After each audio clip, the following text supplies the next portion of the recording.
नमस्कार। श्री राम उच्च माध्यमिक विद्यालय की ऑनलाइन क्लासेज में आपका हार्दिक स्वागत है।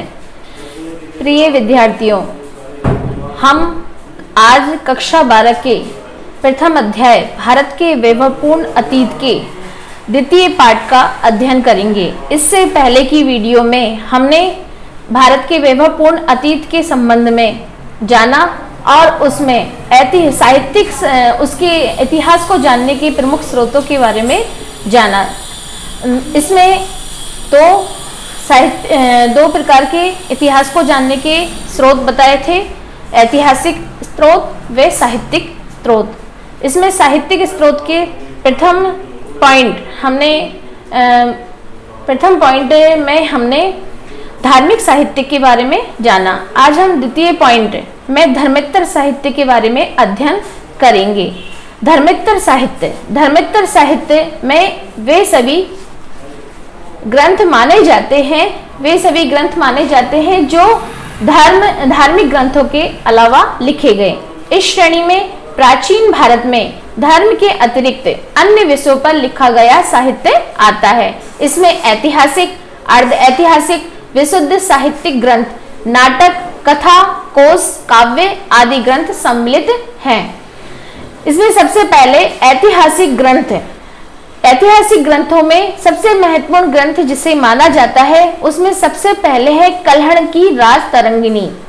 विशुद्ध रूप से ऐतिहासिक ग्रंथ इसे माना गया है, यानी प्रथम ऐतिहासिक ग्रंथ जो कि क्रमबद्ध था, जिसकी रचना 1150 ईस्वी में की गई थी। इसमें प्राचीन समय से लेकर के 12वीं शताब्दी तक का कश्मीर का इतिहास है।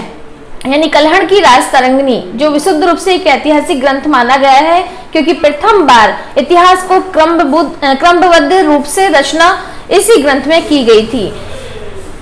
अन्य प्रमुख ग्रंथ ऐतिहासिक आचार्य विष्णुगुप्त चाणक्य कौटिल्य का अर्थशास्त्र है। यानी ऐतिहासिक ग्रंथों में अगर दूसरा प्रमुख ग्रंथ माना जाता है जो सबसे महत्वपूर्ण है वो है आचार्य विष्णुगुप्त चाणक्य या कौटिल्य। यानी कौटिल्य का अर्थशास्त्र को दूसरा अन्य महत्वपूर्ण ग्रंथ माना गया है। कौटिल्य को विष्णुगुप्त चाणक्य के नाम से भी जाना जाता है। कौटिल्य के अर्थशास्त्र में तत्कालीन राज प्रबंध, अर्थव्यवस्था, सामाजिक व धार्मिक जीवन की विस्तृत जानकारी मिलती है।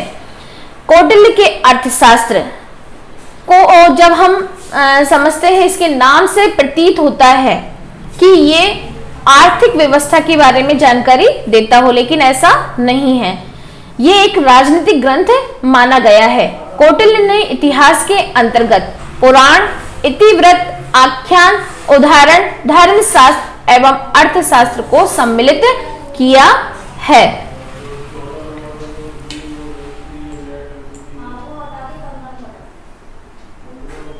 इन ग्रंथों के अलावा जीवन चरित्र संबंधी ग्रंथ भी उपलब्ध है, जिनसे उन शासकों के बारे में हमें विस्तृत जानकारी मिलती है। इन ग्रंथों में बाणभट्ट का हर्ष चरित्र, बागपति का गौणगहो, विल्हड़ का विक्रमादेव चरित्र, जयसिंह का कुमारपाल चरित्र, नयनचंद का हम्मीर महाकाव्य, पद्मगुप्त का नवसहसांक चरित्र, पल्लाल का भोज चरित्र व जयानक की पृथ्वीराज विजय प्रमुख है। यानी इन ग्रंथों में तत्कालीन राजाओं के बारे में जानकारी हमें प्राप्त होती है। दूसरा, इसका ऐतिहासिक ग्रंथों के बाद दूसरा नाम आता है विशुद्ध साहित्यिक ग्रंथों का।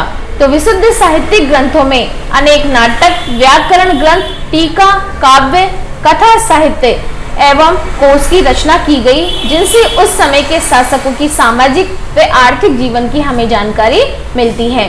इसमें सबसे पहला प्रमुख ग्रंथ है पाणिनि का अष्टाध्यायी, दूसरा है पतंजलि का महाभाष्य, गार्गी संहिता, कालिदास का मालविकाग्नि मित्रम, विशाखा दत्त का मुद्रा राक्षक, शूद्रक का मृच्छ कटिकम, विज्ञानेश्वर की मिताक्षरा व कामंदक का नीतिसार ऐतिहासिक दृष्टि से महत्वपूर्ण ग्रंथ माना गया है। विशाखा दत्त का मुद्रा राक्ष इतिहास में पहला जासूसी ग्रंथ इसे माना गया है। कथा साहित्य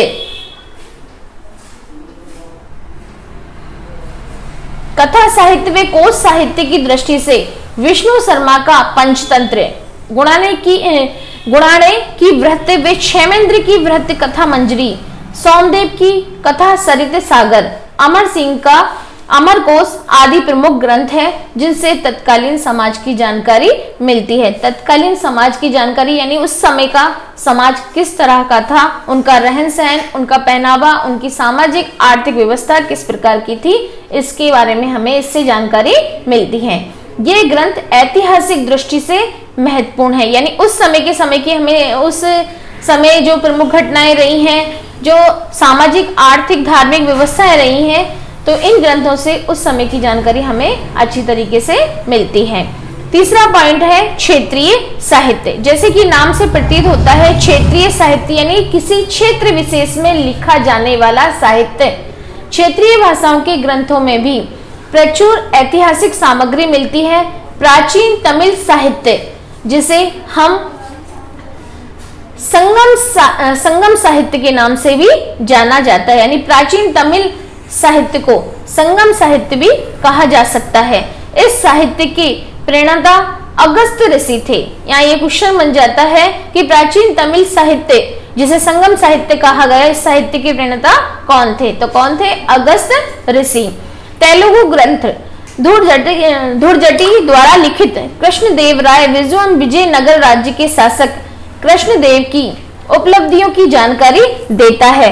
राजस्थानी भाषा के ग्रंथों में चंद्रवरदाई का पृथ्वीराज रासो सबसे प्रमुख रहा है।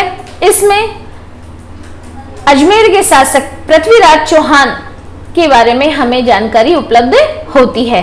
दूसरा है पद्मनाभ का कान्हड़दे प्रबंध, बीठू सूजा का राव जेतसिरो छंद, सूर्यमल मिश्रण का वंश भास्कर, नैणसी का नैणसी रे ख्यात, वाकीदास की ख्यात आदि प्रमुख हैं। इनसे हमें तत्कालीन राजस्थान के बारे में जानकारी उपलब्ध होती है।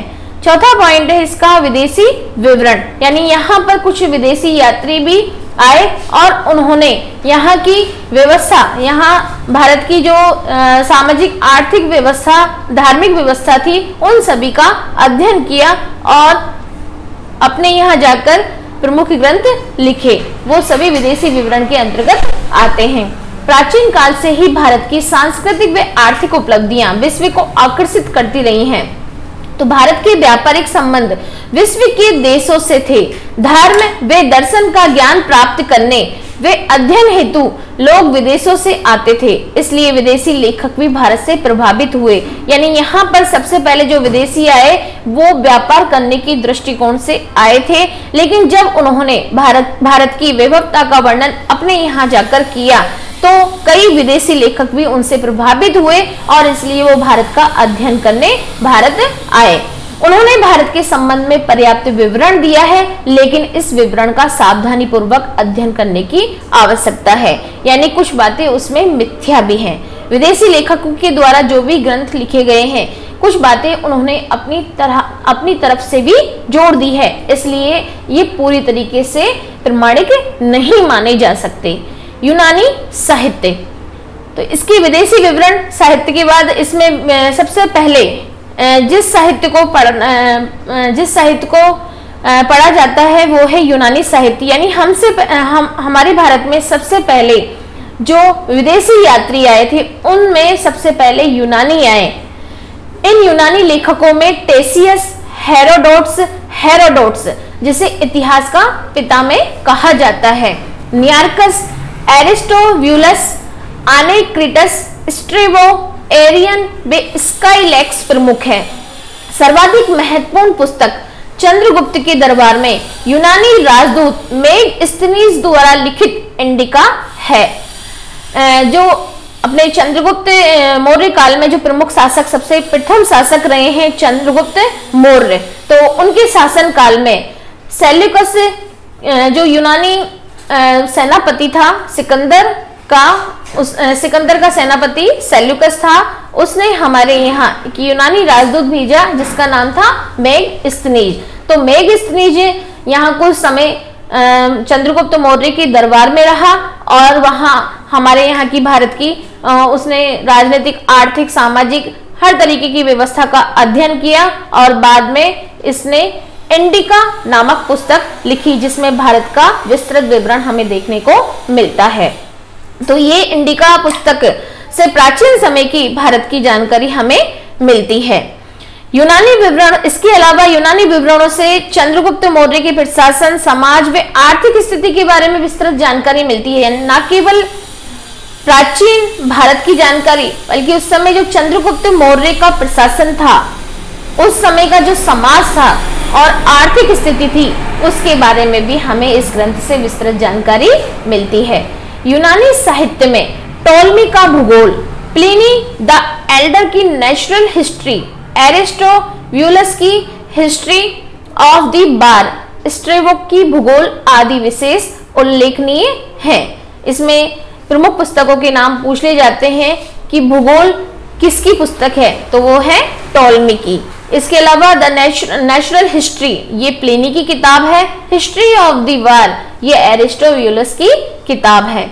पेरिप्लस ऑफ द एरिथ्रियन सी पुस्तक में बंदरगाहों व व्यापार का विस्तृत विवरण मिलता है। यानी उस समय प्राचीन भारत में जो प्रमुख बंदरगाह थे और किस तरह का व्यापार था, उसके बारे में इस ग्रंथ से हमें अच्छी तरीके से जानकारी प्राप्त होती है।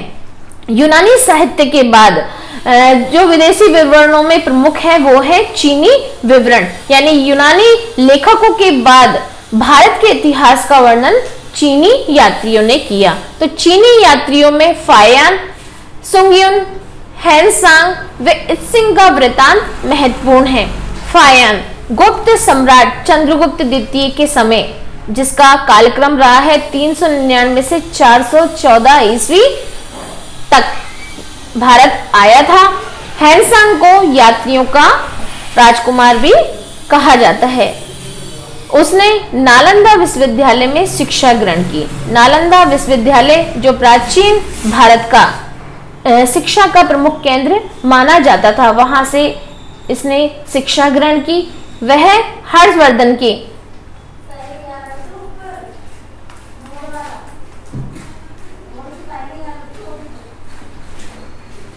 राज्यकाल में 629 ईस्वी से 644 ईस्वी में भारत आया था और उसने अपनी पुस्तक सीयूकी में भारत के समकालीन इतिहास का वर्णन किया है। तो यहाँ ये दो प्रमुख चीनी यात्रियों के बारे में पूछ लिया जाता है कि चीनी यात्री फायान वे चीनी यात्री हैंसांग किस किस शासकों के शासनकाल में आए थे।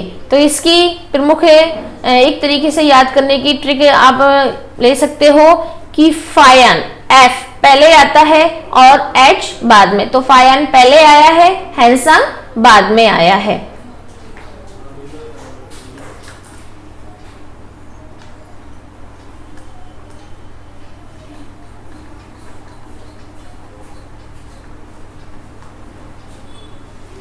इत्सिंग ने इन दोनों यात्रियों के अलावा तीसरा जो चीनी यात्री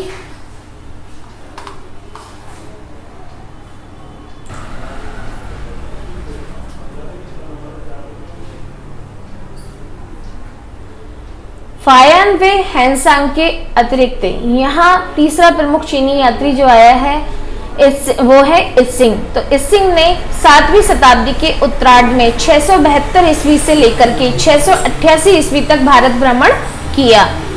इसने नालंदा विक्रमशिला विश्वविद्यालय के साथ ही भारतीय संस्कृति व समाज की भी जानकारी मिलती है। इत्सिंग की जो इत्सिंग का जो विवरण है, ऐतिहासिक विवरण जो इस चीनी यात्री ने अपना विवरण लिखा है, उसमें नालंदा विक्रमशिला विश्वविद्यालय के साथ ही भारतीय संस्कृति व समाज की भी हमें जानकारी प्राप्त होती है। चीनी विवरण के बाद विदेशी विवरणों में तिब्बती वृत्तांत को भी प्रमुख माना गया है, जिससे हमें प्राचीन भारत के बारे में ऐतिहासिक जानकारी उपलब्ध होती है। तो तिब्बती वृत्तांत में तारानाथ द्वारा रचित कंग्यूर व तंग्यूर ग्रंथों को उपयोगी माना गया है। तो यहाँ ये क्वेश्चन बन जाता है कि तारानाथ द्वारा रचित दो प्रमुख ग्रंथों के नाम क्या है। तो दो प्रमुख ग्रंथ है कंग्यूर व तंग्यूर। अरबी यात्री और भूगोल वेत्ताओं ने भी भारत के संबंध में जानकारी दी है। इसमें अरबी यात्रियों में सबसे पहले है मसूदी। तो मसूदी ने अपनी पुस्तक मिडास ऑफ गोल्ड में भारत का विवरण दिया है और लिखा है कि भारत का राज्य स्थल व समुद्र दोनों पर अधिकार था। भारत का राज्य स्थल व समुद्र दोनों पर था। सिंध के इतिहास चचनामा में तथा सुलेमान नबी की पुस्तक सिलसिलात उल तवारिख में पाल प्रतिहार शासकों के बारे में लिखा गया है। यानी उस समय की जो पाल प्रतिहार शासक रहे हैं उन राजाओं के बारे में यहाँ जानकारी हमें प्राप्त होती है। अरबी लेखकों में सबसे प्रमुख अगर किसी लेखक की बात की जाए तो वो है अल-बरूनी। अरबी लेखकों में अल-बरूनी जिसने तारीख-ए-हिंद नामक प्रमुख ग्रंथ की रचना की, जिसने संस्कृत भाषा सीखी, वे मूल स्रोतों का अध्ययन करके अपनी पुस्तक तारीख-उल-हिंद में भारतीय समाज व संस्कृति के बारे में लिखा। तो यहाँ ये क्वेश्चन बन जाता है कि अल-बरूनी द्वारा लिखित ग्रंथ कौन सा है? तो ये है तारीख-उल-हिंद। इससे हमें भारतीय समाज व संस्कृति के बारे में जानकारी प्राप्त होती है। इतिहास को जानने के स्रोत के रूप में वंशावलियों को भी प्रमुख माना गया है। तो इसमें भारतीय इतिहास के स्रोत के रूप में वंशावलियां, इसमें भारतीय इतिहास में वंश लेखन परंपरा का स्थान महत्वपूर्ण रहा है। वंशावलियां लेखन परंपरा व्यक्ति के इतिहास को शुद्ध रूप से सहेज कर रखने की प्रणाली है। यह एक ऐसी परंपरा है जिसमें वंशावली लेखक हर जाति वर्ग के घर घर जाकर प्रमुख लोगों की उपस्थिति में संक्षेप में सृष्टि रचना से लेकर उसके पूर्वजों की ऐतिहासिक, सामाजिक, आर्थिक व धार्मिक घटनाओं का वर्णन करते हुए उस व्यक्ति का वंशक्रम हस्तलिखित पोथियों में अंकित करता है। यानी किसी भी राजा के बारे में जो अध्ययन किया जाता था उसमें उसके पूरे वंश को सम्मिलित किया जाता था। प्रमुख उसमें जो प्रमुख राजा हुए हैं, जैसे मेवाड़ का इतिहास है तो मेवाड़ के इतिहास में वंशावलियों का प्रमुख स्थान रहा है। उसमें प्रारंभ से लेकर के जो बाद तक के जो भी राजा रहे हैं उनकी प्रमुख उपलब्धियां वंशावलियों में अंकित है, जिसमें वंशावली लेखक हर जाति वर्ग के घर घर जाकर प्रमुख लोगों की उपस्थिति में संक्षेप में दृष्टि रचना से लेकर उसके पूर्वजों की ऐतिहासिक, सामाजिक, आर्थिक व धार्मिक घटनाओं का वर्णन करते हुए उस व्यक्ति का वंशक्रम हस्तलिखित पोथियों में अंकित करता है। वंशावलियों के अध्ययन से हमें जानकारी मिलती है कि हमारे पूर्वज कौन थे। वंशावली लेखकों में मुख्य रूप से बड़वा, जागा, रागजी एवं भाट, तीर्थ पुरोहित, पंडे, बारोट आदि प्रमुख माने गए हैं। ऐतिहासिक स्रोत की दृष्टि से वंशावलियां निम्नांकित बिंदुओं की दृष्टि से विशेष महत्वपूर्ण है।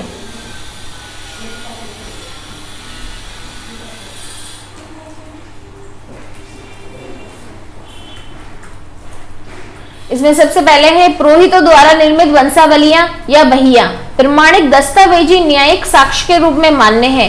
इसमें पारिवारिक संबंधों के विषय में कागज इत्यादि पर वर्णन किया जाता है। इनका उद्देश्य उनके सदैव रिकॉर्ड के रूप में रखने का होता है। वर्णन में अक्षरों के साथ ही चिन्हों का भी प्रयोग करते हैं। मौखिक साक्ष्य से लिखित साक्ष्य अधिक प्रभावपूर्ण होता है। निश्चित रूप से बहियां या वंशावलियां एक न्यायिक दस्तावेज हैं। भारतीय साक्ष्य अधिनियम 1872 के अनुसार वंशावलियों, वहियों इत्यादियों को सुसंगत न्यायिक तथ्य के रूप में स्वीकार किया गया है। जगदीश प्रसाद बनाम श्रवण कुमार AIR 2003 P&H मामले में न्यायालय ने पंडों की बहियों में की गई प्रविष्टियों को साक्ष्य के रूप में ग्राह्य माना, यानी एक साक्ष्य माना। ऐसे कई मामले हैं जिसमें वंशावलियों में बहियों को साक्ष्य के रूप में स्वीकार कर सकते हैं। वंशावली लेखकों को लोग इतिहासकार भी कह सकते हैं। पुरातन एवं मध्यकालीन भारतीय इतिहास लेखन में वंशावलियां सर्वाधिक महत्वपूर्ण स्रोत रही हैं। हमारे पुरातन ग्रंथ पुराणों में जो इतिहास उपलब्ध है उसमें वंशावलियों का महत्वपूर्ण आधार रहा है। कई ऐतिहासिक घटनाओं के प्रमाण वंशावलियों से मिलते हैं। जैसे कि आपको आगे भी बताया कि इन वंशावलियों से हमें राजवंशों के बारे में भी प्रमुख जानकारियां प्राप्त होती है कि उन राजवंशों में कौन कौन शासक रहे हैं, उनकी प्रमुख उपलब्धियां क्या है, उनके द्वारा प्रमुख किए गए कार्य क्या रहे हैं, तो उनके बारे में वंशावलियों से हमें जानकारी प्राप्त होती है। नंबर 3 है वंशावलियों में प्रत्येक जाति व प्रत्येक व्यक्ति के इतिहास का लेखन हुआ है। यानी इन वंशावलियों में प्रत्येक वंश के जो प्रत्येक जाति है, प्रत्येक व्यक्ति है, उनके इतिहास का लेखन भी हमें प्राप्त होता है। उनके वंशानुक्रम की जानकारी हमें वंशावलियों से मिलती है। यानी सबसे पहले जो जैसे मेवाड़ के इतिहास के संबंध में हम इस बात को समझते हैं कि सबसे पहले बप्पा रावल, जो कि मेवाड़ के इतिहास, मेवाड़ में सबसे पहले शासक रहे हैं बप्पा रावल, इनको पिता में भी बोला जाता है। उनके बाद कौन कौन शासक रहे हैं, उनकी क्या उपलब्धियां रही हैं, इनके बारे में हमें वंशावलियों से जानकारी प्राप्त होती है।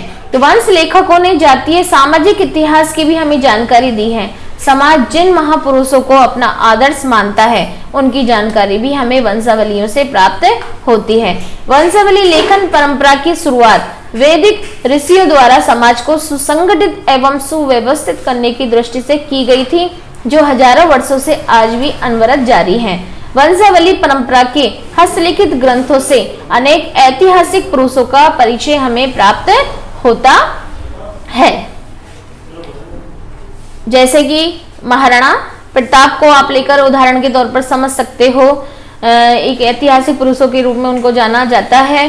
तो उनसे पहले वो किस वंश के रहे हैं, उनके पिताजी, उनके दादाजी जो भी हैं, उनके बारे में वंशावलियों से हमें जानकारी उपलब्ध हो सकती है। नंबर 4 है समाज के आर्थिक जीवन के विकास, लोगों के व्यवसाय आदि का उल्लेख भी वंश लेखकों द्वारा किया गया है।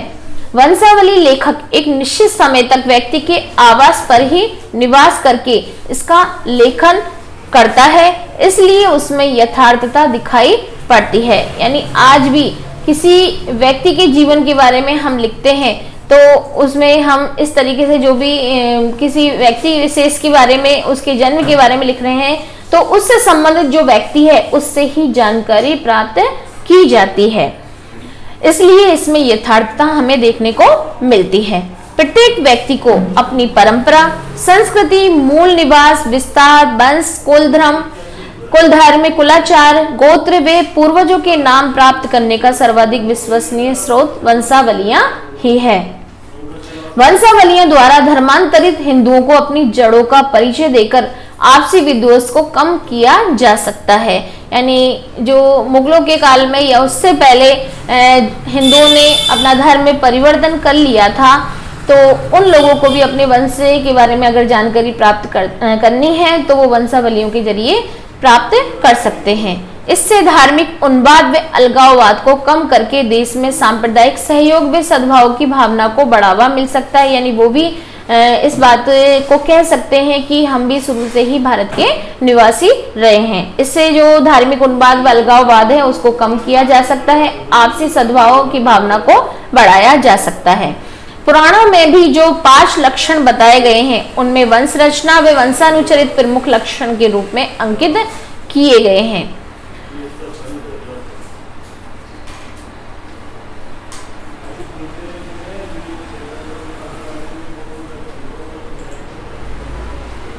इस प्रकार हम कह सकते हैं कि वंशावलियों के माध्यम से हमें इतिहास की महत्वपूर्ण तथ्यों की जानकारी मिलती है। आज भी वंशावली लेखक घर घर जाकर इनका वाचन करते हैं। तो अगले ये हमारा अब तक जो हमने पढ़ा वो साहित्यिक स्रोत के अंतर्गत अध्ययन किया है। आगे हम पुरातात्विक स्रोतों के बारे में अध्ययन करेंगे।